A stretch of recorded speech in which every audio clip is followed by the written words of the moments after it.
Sa patuloy na operasyon ng pulisya kontra iligal na droga, 2 individual ang naaresto habang nasa kabuuang 136,000 halaga ng hininalang shabu ang nasamsam sa matagumpay na bypass operation ng pulisya sa Arengay, La Union. Police Staff Sergeant John Del Supremo sa report.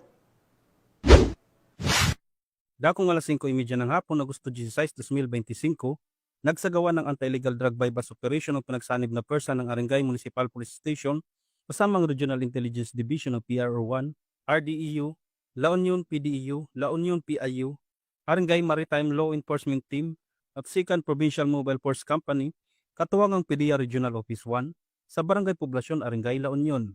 Sa operasyon, naaresto ang 2 drug personalities na sina alias Pedro, 42 anyos, isang helper mula sa Nancamaleran East, Urdaneta City, at alias Pablo, 39 anyos, construction worker mula sa Dilan, Paurido, Urdaneta City, Pangasinan. Ayon sa pulisya, pareho silang nasa listahan ng street level individuals at nahuli matapos magbenta ng suspected shabu sa isang pulis na nagkunwaring pusher buyer. Nakumpiska mula sa kanila ang 4 na medium plastic sachets na naglalaman ng hinihinalang shabu na may estimated weight na 20 grams at market value na aabot sa 136,000 pesos. Na-recover din ang iba pang non-drug evidence gaya ng 10 piraso ng budol money, 2 piraso ng silver duct tape, isang Samsung cellphone at isang Rossi motorcycle na kulay itim.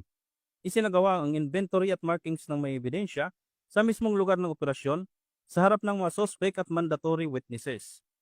Dinala naman ang mga suspect sa La Union Medical Center sa Agoo para sa physical examination bago sila ilipat sa Arengay Municipal Police Station para sa dokumentasyon at tamang disposisyon.